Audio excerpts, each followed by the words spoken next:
बिस्मिल्लाहिर्रहमानिर्रहीम। अस्सलामु अलैकुम नाज़रीन, उम्मीद करता हूँ कि आप तमाम दोस्त ठीक होंगे। नाज़रीन, आज आप तमाम दोस्तों के लिए हम एक नई वीडियो लेकर हाजिर हुए हैं। मैं उम्मीद करता हूँ कि आपको ये वीडियो ज़रूर पसंद आएगी और आप इस वीडियो को पूरा वॉच करेंगे। तो बिना किसी देरी के बढ़ते हैं अपनी वीडियो की तरफ। इंसानी शरीर की तलाश में निकली यह भूतिया डॉल जितनी अजीब दिखती है, इसके कारनामे भी उतने ही अजीब हुआ करते थे। दरअसल यह हॉरर स्टोरी है श्रापित भूतिया डॉल एनाबेल की, जिसे कि आज भी अकॉल्ट म्यूजियम में मंत्रोच्चार के साथ बांधकर कैद किया गया है। एनाबेल नाम की इस भूतिया डॉल की कहानी शुरू होती है 1918 से, क्योंकि इसी साल बच्चों की कहानियां और कॉमिक्स लिखने वाले अमेरिकी राइटर जॉनी ग्रूवेल ने अपनी एक किताब रेजिडी एन में इस डॉल का जिक्र किया था। दरअसल जॉनी ने इस कहानी में अपने साथ हुए एक रियल इंसिडेंट के बारे में लिखा।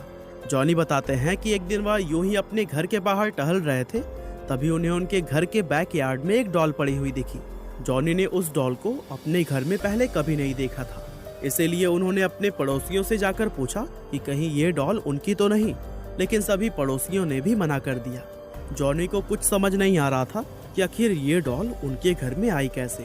खैर, उन्होंने इसके बारे में कुछ ज्यादा नहीं सोचा और डॉल को घर ले जाकर अपनी बेटी मॉर्सिला को दे दोस्तों, आज आप तमाम दोस्तों मॉर्सिला की उस समय वीडियो काफी लेकर आए छोटी हैं थी, एनाबेल के इसीलिए ऊपर वो कि डॉल ये को जो है ना देखकर कैसी काफी डॉल थी। खुश ये हुई। एक बहुत ही अब डेंजरस मॉर्सिला और हर रहस्यमय समय डॉल थी, इसी डॉल के जिसका साथ जो है ही ना खेलती राज आज रहती तक थी। कोई भी फाश और नहीं इसी कर तरह पाया है। से इस वीडियो में आप खेलते तमाम दोस्तों को कुछ ये ही जानने दिनों में और उसको देखने को डॉल मिलेगा, से तो बने रहे बहुत हमारे ही साथ ज्यादा इस वीडियो लगाव में हो और गया देखते था हैं कि इस और वीडियो में वह हमें एक और पल क्या के लिए भी मिलता है। अपनी डॉल को खुद से दूर नहीं करती थी। वह अकेली घर में बैठी उस डॉल से खेलती और उससे बातें करती रहती। और यह सब देखकर जॉनी को अपनी बेटी की थोड़ी फिक्र भी होती, लेकिन फिर भी बच्ची समझकर वह उसको डॉल से खेलने देते थे। हालांकि मॉर्सिला की उम्र जब 13 साल हुई, तब वह एक गंभीर बीमारी से पीड़ित हो गई और जब इस बीमारी के लिए उसको वैक्सीन दी गई, तब उस वैक्सीन का उसके शरीर पर उल्टा असर हो गया, जिसकी वजह से मॉर्सिला की डेथ हो गई। लेकिन दोस्तों, यहाँ एक चीज बहुत अजीब हुई थी कि मॉर्सिला की मौत से सिर्फ कुछ दिन पहले ही वो डॉल जॉनी के घर से अपने आप गायब हो गई थी। जॉनी ने मॉर्सिला के कहने पर उसको बहुत ढूंढा था, लेकिन वो कहीं भी नहीं मिली थी। यानी कि वो डॉल जॉनी के घर में जिस रहस्यमय तरीके से आई थी, उसी रहस्यमय तरीके से ही गायब भी हो गई। और इस सच्ची कहानी को जॉनी ने जब अपनी किताब में लिखा, तो लोगों को इसके बारे में जानकर काफी हैरानी हुई और जॉनी की यह कहानी उस समय लोगों में काफी फेमस हो गई। और फिर इसके बाद कई दशकों तक वह डॉल कहीं भी नजर नहीं आई थी और लोग इसके बारे में भूल चुके थे। लेकिन दोस्तों, साल 1970 में इस डॉल ने फिर से दुनिया में वापसी की और इस बार ये हॉबी स्टोर नाम की एक एंटिक शॉप में नजर आई थी। दरअसल हुआ यह कि एक महिला इस एंटिक शॉप में गई और उन्होंने एक अजीब सी दिखने वाली यह डॉल खरीद ली। उस महिला को इस बात का कोई अंदाजा नहीं था। प्यारे दोस्तों, ये डॉल जो है ना, ये बहुत ही रहस्यमय डॉल है। ये डॉल जो है ना, उन्हें एक म्यूजियम में मिली थी और इस एक लड़की जो है ना लेकर चले गई। उस लड़की के साथ जो है ना क्या हुआ, उसके साथ जो है ना बहुत ही भयानक उसका अंजाम हुआ। जानेंगे इस वीडियो में और देखते रहे हमारे साथ ये वीडियो तमाम दोस्त। डोना अपनी माँ के इस गिफ्ट से काफी हैरान थी, क्योंकि इससे पहले तक उसकी माँ ने उसे कभी भी गुड़िया गिफ्ट नहीं की थी और इसके अलावा अब उसकी डॉल से खेलने की उम्र भी बीत चुकी थी। लेकिन फिर भी उसको अपनी माँ का यह तोहफा काफी पसंद आया और उसने उस डॉल को अपने कमरे में एक जगह पर सजा कर रख दिया। हालांकि डोना के साथ रहने वाली उसकी 2 सहेलियों को यह डॉल बिल्कुल भी पसंद नहीं आई थी और उनमें से एक, जिसका नाम लू था, उसको तो यह डॉल शुरुआत से ही अजीब लग रही थी। उसने डोना से मना भी किया कि वह इस डॉल को रूम में न रखे, लेकिन डोना ने उसकी बात न मानते हुए उस डॉल को कमरे में ही रखा। अब इस डॉल के कमरे में आते ही वहां पर अजीब अजीब चीजें होनी शुरू हो गई। सबसे पहले तो डोना ने यह गौर किया कि ये डॉल अपनी जगह से अपने आप ही मूव कर लेती थी। दरअसल डोना और उसके फ्रेंड्स जब भी कभी कमरे से बाहर जाती, तो फिर वापस आने पर यह डॉल उसे कहीं एक नई जगह पर मिलती थी। डोना कई बार से इस चीज को नोटिस कर रही थी और उसने जब यह बात अपनी रूममेट्स को बताई, तो उसकी दोनों फ्रेंड्स ने कहा कि तुम उस डॉल को तुरंत ही कमरे से निकाल दो, क्योंकि वह एक श्रापित भूतिया डॉल है। लेकिन डोना ने अपने दोस्तों की बातों को नजरअंदाज कर दिया, क्योंकि वह भूत प्रेतों के बातों पर विश्वास नहीं करती थी। कुछ दिन इसी तरह से समय बीतता गया और ये लोग डॉल की अजीब अजीब हरकतों को नोटिस करते रहे। लगभग 1 महीना बीत जाने पर इन्हें कमरे के अंदर एक कागज पड़ा हुआ मिला और इस कागज पर किसी बच्चे की राइटिंग में हेल्प मी लिखा हुआ था। और ये कागज इन्हें एक बार नहीं बल्कि कई बार कमरे में पड़ा हुआ मिला। इसके अलावा एक बार जब ये लोग रात में कहीं बाहर से अपने रूम में लौटे तो इन्होंने देखा कि इस डॉल की देखे नाज़रीन जो है ना उस डॉल ने जो है ना वो एक कमरे को छोड़कर जो ही वापस गया तो उन्हें जो है ना हेल्प मी लिखा हुआ नजर आया और वो एक बच्चे की राइटिंग में लिखा हुआ था, क्योंकि ये डॉल जो है ना बच्चे में प्रवेश के नहीं बल्कि खून के थे। किसी को भी समझ नहीं आया था कि आखिर इस डॉल के कपड़ों पर यह खून लगा कहां से।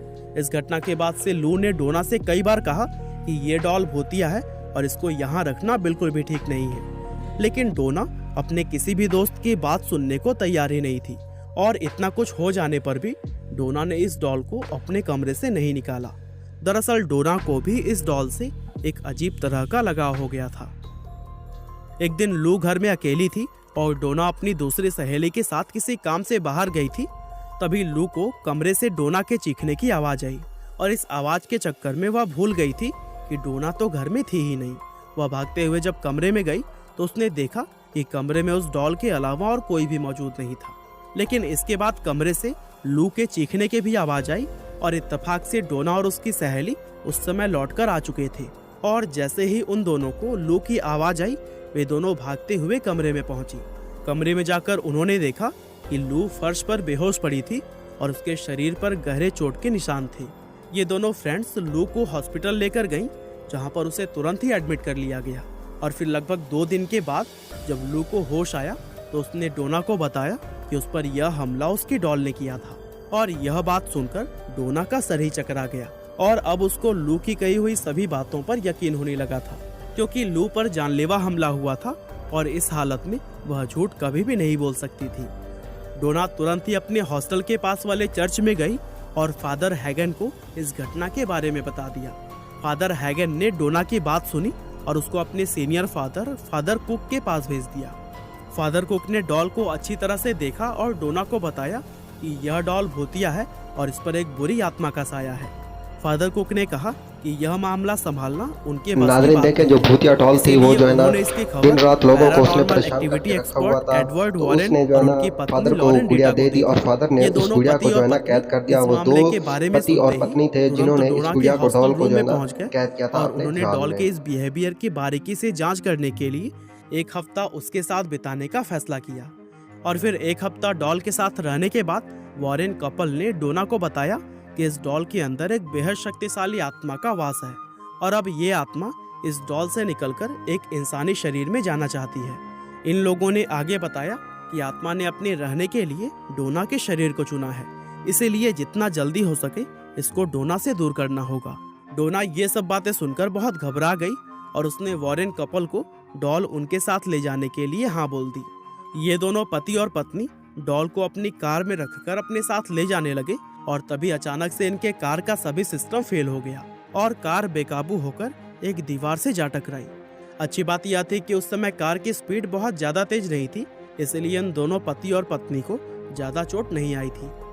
हालांकि लोग यह समझ गए थे कि कार के बेकाबू होने का कारण भी यह डॉल ही थी और इसी ने अपनी शक्तियों से कार के सभी सिस्टम फेल कर दिए थे।